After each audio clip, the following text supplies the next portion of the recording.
Maka nanti ada yang mengatakan bahwa garis ini pun al-khattu fil ardi, bahasa fikihnya al-khattu fil ardi, garis ini pun sebagian boleh, nanti ada yang mengatakan boleh dijadikan sebagai sutrah dengan syarat garis ini terlihat jelas, dia nampak.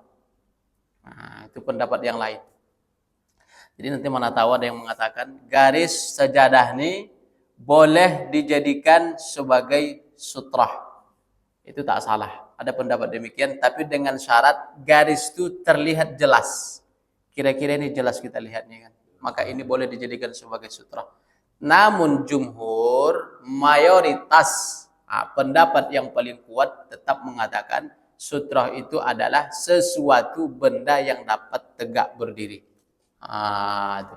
Mana tahu nanti dari tengok-tengok tak ada lagi sutrah, tak ada pembatas, tak ada yang bisa kita jadikan sutrah. Tengoklah pembatas, tengoklah garis ini. Itu lagi untuk meminimalisir, kan ada garis-garis. Itulah sekurang-kurangnya sutrah. Jadi kita tak lewat.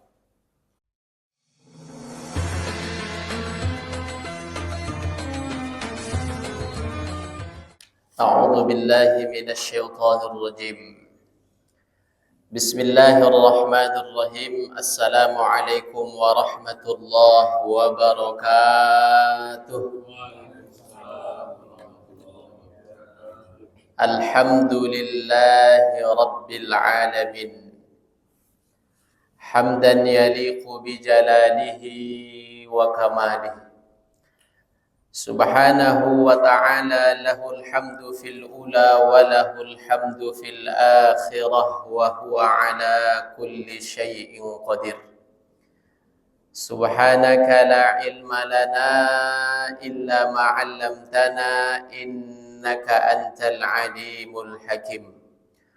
Rabbi shrah li sadri wa yassir li amri wahlul 'uqdatam min lisani yafqahu qawli, amma ba'du. Seluruh jamaah yang hadir, yang bersama kita, yang ana hormati, mudah-mudahan kita senantiasa mendapatkan ridha dan lindungan Allah Subhanahu wa taala. Amin ya rabbal alamin. Kita memuja dan memuji Allah seraya mengucapkan alhamdulillahi rabbil alamin. Allah titipkan kepada kita nikmat yang banyak, dengan harapan nikmat-nikmat tersebut dapat kita gunakan untuk senantiasa mendekatkan diri kita kepada Allah. Di antara nikmat terbesar yang Allah titipkan kepada kita adalah nikmat sehat, nikmat iman, nikmat Islam. Allah berikan kepada kita pula kesehatan, Allah berikan kepada kita tempat untuk bekerja, di mana kalau seorang suami keluar dari rumahnya dengan niat untuk mencari nafkah yang halal, yang dia akan berikan kepada keluarganya, kepada istrinya, kepada anaknya, maka setiap langkah, setiap tetesan keringat yang keluar dari tubuhnya, insya Allah menjadi amal bagi dia.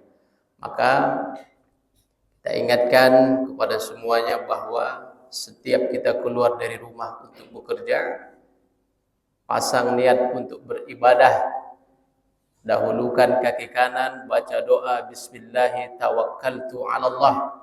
Karena apa? Karena setiap langkah nanti yang kita lakukan bernilai ibadah, dia dinilai ibadah di sisi Allah Subhanahu wa taala. Tidak lupa pula kita bersalawat, Allahumma salli ala sayyidina Muhammad wa ala ali sayyidina Muhammad. Assalamu alayka ya Rasulullah. Mudah-mudahan dengan senantiasa kita bersalawat, kita istiqamah, dan terpilih kita nanti menjadi umat beliau yang mendapatkan syafaat. Amin ya rabbal alamin. Seperti biasa kita kaji beberapa hal berkaitan dengan fikih. Jadi kita sistemnya tanya jawab. Saya sengaja bawa buku, saya jelaskan. Nanti yang jamaah yang ingin bertanya silahkan. Kita kaji pelan-pelan. Kita awali dari pembahasan masalah sutrah. Karena ada jamaah yang bertanya tentang sutrah ini. Sutrah ini maknanya adalah pembatas. Bahasa kita pembatas. Dalam fikih disebut dia dengan sutrah. Apa sutrah itu? Ma yaj'aluhul musalli amamah, sesuatu yang dijadikan oleh orang yang salat di depannya. Min kursiyin, boleh yang dia jadikan sebagai sutrah itu kursi, boleh. Au haid, kebetulan di masjid ada misalkan dinding tembok seperti ini, boleh kita jadikan sebagai sutrah. Atau kemudian di tengah bangunan masjid itu misalkan ada beberapa tiang. Biasanya ada masjid yang ada tiang di tengah. Boleh kita jadikan sebagai sutrah. Atau di beberapa tempat, di beberapa masjid ada kayu yang memang sudah khusus dijadikan sebagai sutrah. Maka sutrah itu tidak terikat dengan satu benda saja. Tapi boleh dipakai apa saja. Boleh tadi kursi, boleh tembok, boleh tiang, boleh kayu dan seterusnya. Supaya apa? Liyamna' murur ahadun baina yadayhi wa huwa yusalli, untuk mencegah supaya orang tak lewat sedangkan dia dalam keadaan salat. Maka ini tak boleh. Karena banyak orang salat asal mondar-mandir bolak-balik dia. Maka kita ambillah sutrah tadi. Fa idza shalla syakhsun fi tariqin nas, kalau ada orang salat di tempat umum, dia dah tahu ini tempat umum, salat dia di tempat tu biduni sutrah, tidak dia ambil sutrah, wa marra ahadun baina yadayhi, kemudian lewatlah orang, lewat orang, dia dah tahu ini tempat orang bolak-balik mondar-mandir, dia salat di tempat tu tak dia ambil sutrah, lalu lewat orang, marra ahadun baina yadayhi bil fi'li, lewat orang di depannya, ya'sam, dapat dosa dia. Kenapa? Li'adami ihtiyatih, karena dia tidak hati-hati. Maka ini mengingatkan kita bahwa kalau kita salat ambil sutrah. Kalau kita salat jadikan sutrah. Ada beberapa pilihan tadi yang ditawarkan kepada kita. Wa hukmuha sunnatun muakkadah, secara hukum dia sunnah muakkadah, tak sampai pada level wajib. Jadi hukum tu ada wajib, ada sunnah muakkadah, ada sunnah dan seterusnya. Sama dengan kurban. Kurban ni sunnah muakkadah. Membuat sutrah ketika salat ni juga hukumnya adalah sunnah. Siapa yang memakai sutrah ini? Wa yusannu ittikhadhu hadhihi sutrah lil imam. Maka dianjurkanlah untuk memakai sutrah ini pertama imam. Imam memakai sutrah. Kalau kita ditanya apa sutrahnya imam itu Ustaz? Ini mihrab nih, dinding nih. Mihrab ni sutrah imam, pembatas untuk imam. Siapa lagi? Wal munfaridu, orang yang salat sendirian pakai sutrah. Selesai kita berjamaah, mau buru-buru salat sunnah, karena mungkin setelah salat ni ada aktivitas yang sifatnya urgen, segera mau kita tunaikan. Habis salat berjamaah langsung salat sendirian. Maka munfaridu, orang yang salat sendirian, ambil sutrah, letak sutrah. Atau kemudian masuk ke masjid terlambat, orang dah selesai salat, baru kita masuk, ambil sutrah, letak. Ammal ma'mum, sedangkan ma'mum fala yusannu lahu, makmum tak dianjurkan memakai sutrah. Kenapa makmum tak dianjurkan memakai sutrah? Li'anna sutratal imami sutratul makmum, karena sutrah imam ni sudah mewakili sutrahnya makmum. Jadi Bapak Ibu rahimakumullah, kalau berjamaah itu kaedahnya adalah yang memakai sutrah itu cukup imam. Adapun makmum tidak pakai sutrah. Kenapa? Karena kalau berjamaah, sutrahnya makmum ini secara otomatis mengikut imam. Itulah mengapa kemudian kalau ada kita berjamaah, kalau kita sholat berjamaah, ada jamaah yang batal di samping kita, lalu kemudian kalau dia batal, dia mesti keluar dari barisan, keluar dari shaf, lalu dia wuduk lagi.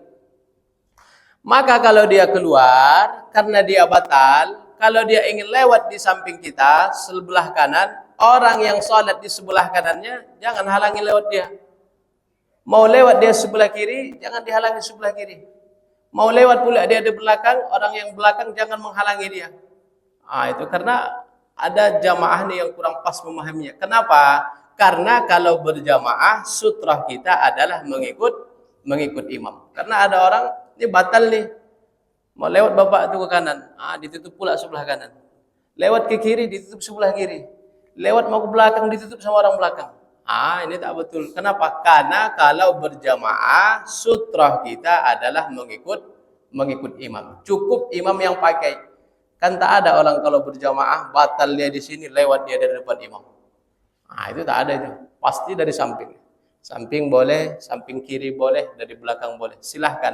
Karena kaedahnya kalau dia berjamaah sutrahnya adalah mengikut kepada imam. Maka tadi pertama yang memakai sutrah itu adalah imam.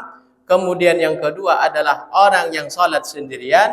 Sedangkan makmum tidak dianjurkan karena dia mengikut kepada imam. Iya. Baik. Nanti kita bahas masalah yang ini.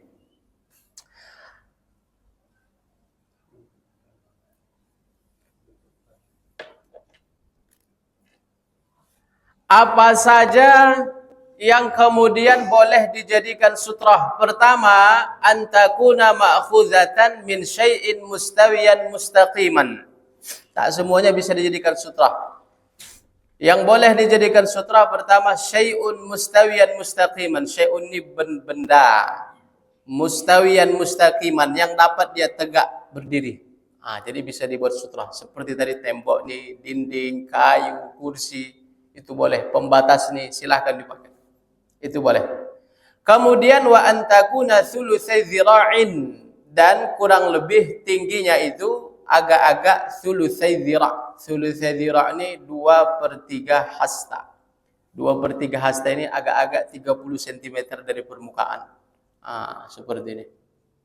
Itu dibuat sutra. Jadi tak semua benda bisa dijadikan sutra.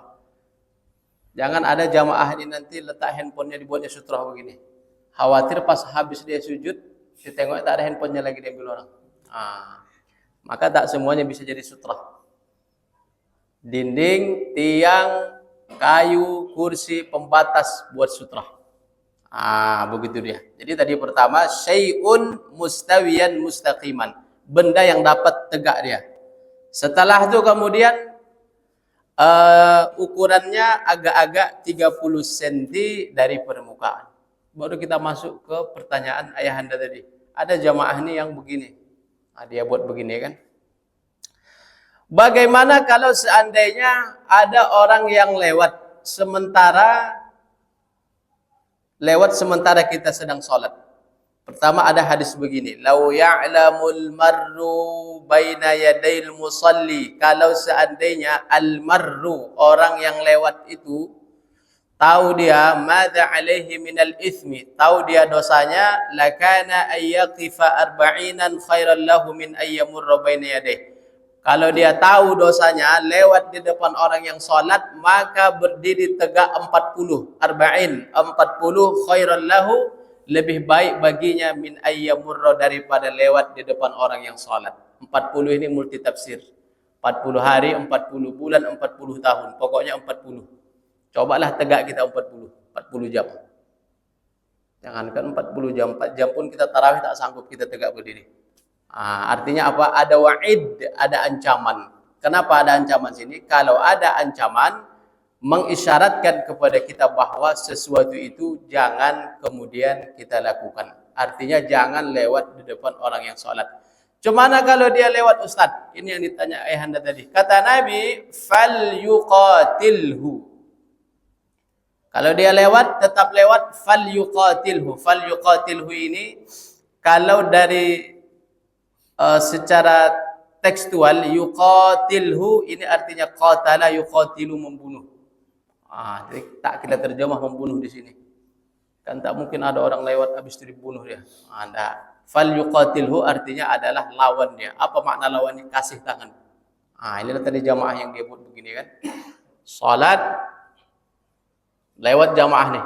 Dia buat begini. Supaya apa? Supaya tak lewat. Karena tadi Ini dilarang, tak boleh lewat di depan orang yang sholat. Lewat sebelah kiri, kasih begini. Sebelah kanan kasih begini.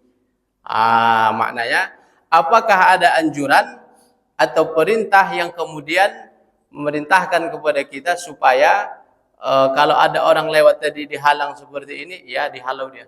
Jangan kasih lewat dia. Ini untuk menjawab pertanyaan ayahanda tadi. Maka memang begitu. Kalau dia lewat, jangan kasih. Karena kata Nabi, kalaulah dia tahu dosanya, maka berdiri 40 tahun, 40 jauh lebih baik baginya daripada lewat di depan orang yang sedang sholat. Jadi sutrah itu di mana kami letak, Ustaz? Letaklah dia seukuran sejadah kita sholat. Saya sholat segini sejadah saya, ibaratnya begini. Saya letaklah sutrah itu. Pas seukuran sejadah. Artinya apa? Jangan nanti jamaah di sholat dia di belakang sana diletaknya sutrahnya depannya. Itu tak betul. Itu ngerjain orang namanya itu. Seukuran sejadah lah. Seukuran sejadah. Ini sejadah saya Ustaz. Letak sejadahnya, letak pas di depannya. Begitu batasan sutrah. Maka Bapak Ibu rahimakumullah, sekali lagi di antara hal yang penting untuk kita perhatikan ketika kita sholat adalah mengambil atau menjadikan sutrah. Maka setiap sholat sedapat mungkin ambillah sutrah ini. Dan seperti yang disampaikan tadi bahwa kalau dah tahu itu kita tempat orang bolak-balik mondar-mandir, maka jangan sholat di situ, ambil di tempat yang lain. Ataupun kalau harus sholat, letakkan sutrah. Contoh pintu kan, ada juga orang yang sengaja dia pula sholat di depan pintu. Sementara pintu itu tempat orang keluar masuk. Ini tak betul. Kalaupun harus sholat di situ, ambil sutrah, letak sutrah supaya orang tak lewat. Begitu. Silahkan Bapak Ibu, kalau ada yang ingin bertanya tentang sutrah ini. Iya, silahkan. 30 cm. Iya. Makanya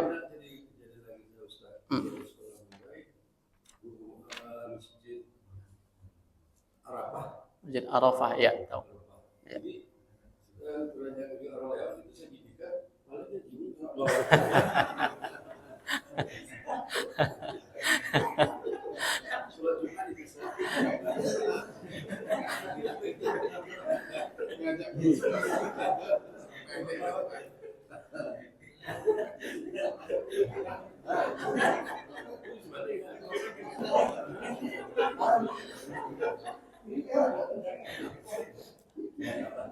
Itulah. Cuma lah saya jawabnya kalau gitu, Pak. Mestinya udah begini kan tahu dia nggak boleh lewat. Ini lewat pula dari bawah kan. Allah.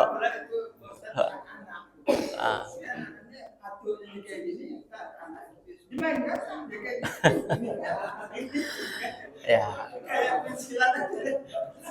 Jadi memang Allah. Anak-anak ini pertama kita jamaah nih. Kalau anak-anak datang ke masjid, kita harus berlapang dada. Itu satu. Harus lapang dada kita. Nabi bawa cucunya Hasan dan Husain sholat. Di mana dia letak? Kadang ketika Nabi sujud dan naik di pundak Nabi kan. Dan lari sana sini. Maka pertama kalau ada anak-anak datang ke masjid, kita sebagai orang tua atau jamaah ini lapang dada, besar hati. Namanya anak-anak. Jadi yang kedua, siapapun kita, baik ayah atau seorang kakek yang membawa cucunya datang ke masjid, kita ingatkan dia tugas kita. Ingatkan, nanti kalau di masjid tidak lari-lari. Selama sholat tidak lari-lari. Makanya kemudian ada beberapa pengurus masjid yang membawa anak-anak ke masjid, dia letakkan di shaf paling belakang. Kan biasa ada itu, anak-anak di belakang gitu. Atau ada sebagian orang tua kita yang membawa anaknya, dia letak di pinggir. Dia ambil shaf paling pinggir, letakkannya cucunya di sampingnya. Paling sulit. Itu bagian dari usaha kita. Apa maknanya? Ya, jangan kita komplain kalau seandainya memang ada anak-anak ini yang mondar-mandir dan seterusnya. Namanya anak-anak, dia tak paham. Tugas kita mengingatkan dia, itu saja. Karena kalau tak dilatih dia dari kecil, tak dilatih dia datang ke masjid dari kecil. Kalau udah besar payah lah dia. Kenapa tak bisa datang ke masjid? Kenapa berat? Dulu saya tak pernah diajarkan ayah saya dibawa ke masjid. Nah, kan begitu kembali ke kita. Maka berlapang dada kita tadi. Selama dia anak-anak tadi sebisa mungkin kita ingatkan. Boleh pilihannya tadi di belakang, boleh di samping. Pokoknya kita ingatkan. Nah, begitu ayahanda untuk memahami tadi. Baik, silakan Bang. Kita kan mau keluar. Iya. Kalau ada sutra, berarti kita boleh taruh di depan. Iya. Lagi sholat. Iya. Kalau seandainya nggak ada, Ustaz, apakah memang kita harus menunggu sampai selesai sholat, atau maksudnya yang tangan digituin itu berarti maksudnya sutra itu cuma sebatas itu walaupun tidak ada? Iya. Baik, jadi memang pertama tadi, kalau seandainya ada sutrah, ada jamaah nih sholat tak pakai sutrah, kita tengok ada kayu, ada yang bisa kita jadikan sutrah, ambil, letakkan di depan dia. Nah, dapat pahala kita. Hidup ini kan untuk mencari pahala nih. Kita tengok sholat, ambil sutrah, letak. Nah, kita dapat pahala. Yang kedua, maka kalau ada orang sholat tak pakai sutrah, kalau memang sifatnya tak urgen, ya kita tahan dulu. Kita tahan supaya kemudian selesai dia sholat baru kita lihat. Kalau dapat. Kalaupun tak dapat tadi, maka disebutkan tadi kan, kalau dia sengaja sholat di situ, dia dah tahu itu tempat bolak-balik, mondar-mandir, orang mau keluar, ya'sam, dia dapat dosa dia kan, bukan kita. Begitu abang dah untuk menjawab yang tadi. Maka kemudian ini anjuran sutrah ini dia memang tegas kuat dia, maka hukumnya tadi sunnah muakkad. Maka sholatlah di tempat-tempat yang kemudian sudah dipilihkan tadi. Ambil di tempat-tempat yang kemudian sudah ditentukan tadi. Kalau memang tak sifatnya urgen, maka kita tahan. Tapi kalau memang sudah urgen dan seterusnya kan, ada kegiatan yang sifatnya harus kita lakukan, lewatlah, tak masalah. Ya Sam, yang dapat dosa dia. Kenapa dia dapat dosa? Karena dia tak hati-hati dengan sholatnya tadi. Begitu Abang Lan.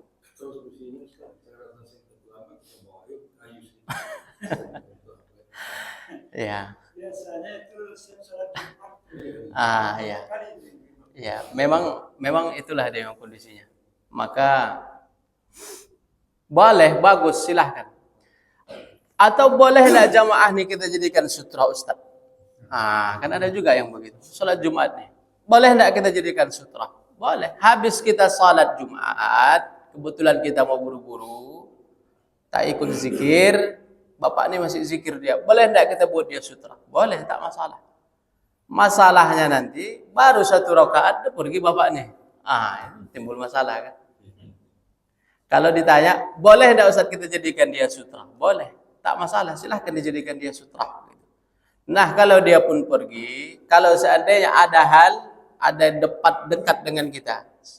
Ini dekat, mungkin kita untuk maju berjalan ke depan. Berjalan ke depan. Melangkah ke depan. Kalau memungkinkan, kalau tidak, di situ aja lah.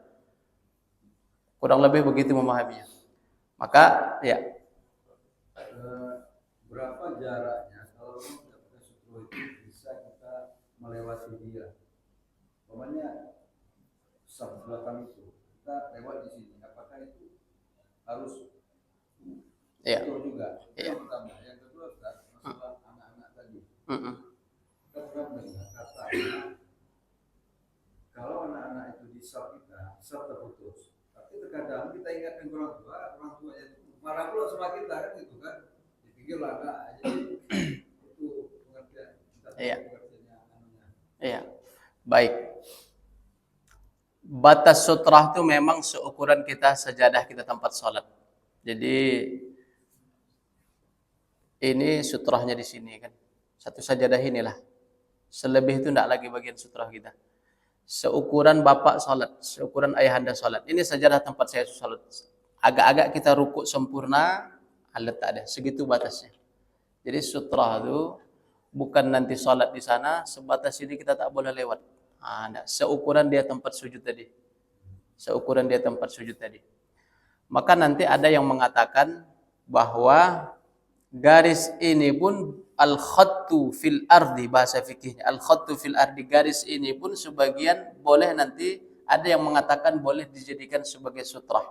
Dengan syarat garis ini terlihat jelas dia nampak. Itu pendapat yang lain. Jadi nanti mana tahu ada yang mengatakan garis sajadah ini boleh dijadikan sebagai sutrah. Itu tak salah. Ada pendapat demikian, tapi dengan syarat garis itu terlihat jelas. Kira-kira ini jelas kita lihatnya kan. Maka ini boleh dijadikan sebagai sutrah. Namun jumhur, mayoritas pendapat yang paling kuat tetap mengatakan sutrah itu adalah sesuatu benda yang dapat tegak berdiri. Mana tahu nanti dari tengok-tengok tak ada lagi sutrah, tak ada pembatas, tak ada yang bisa kita jadikan sutrah. Tengoklah pembatas, tengoklah garis ini. Itu lagi untuk meminimalisir, kan ada garis-garis. Itulah sekurang-kurangnya sutrah. Jadi kita tak lewat. Yang kedua, tadi anak-anak ayahnya. Ya. Dalam mazhab Syafi'i memang anak-anak ini nanti ada yang mengatakan bahwa dia kalau dia salat bersama kita, shafnya terputus. Kenapa shafnya terputus? Karena dia maaf cakap belum khitan. Jadi ada najis, ada kotoran. Sehingga maka tadi solusinya pengurus ini membuat supaya anak ini salat dia khusus di satu shaf belakang. Karena anda pun kebetulan pengurus masjid, itu yang kita pilihkan, kita tawarkan. Salat di belakang. Gitu. Itu solusi terbaiknya. Dengan tetap tidak salah. Ini hanya dalam mazhab Syafi'i. Dalam mazhab yang lain membolehkan. Sehingga terkadang memang dalam prakteknya kita lihat berbeda. Ada kata bapak itu boleh, kata ini boleh, kata ustaz ini boleh, kata ini tak boleh. Memang begitu. Kalau dalam mazhab Syafi'i dia tak boleh. Maka nanti kalau ada yang mengatakan tak boleh, itulah dalilnya tadi. Tapi kalau anak itu sudah khitan dia, maka tak masalah dia hadir dengan shaf bersama kita. Begitu ayahanda. Taib.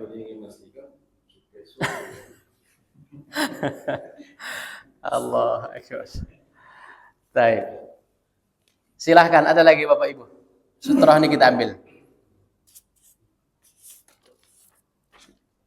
Kalau enggak kita ambil yang lain-lain. Ini saya bawa ini memang pertanyaan-pertanyaan jamaah nih. Dah, tentang sutrah dah.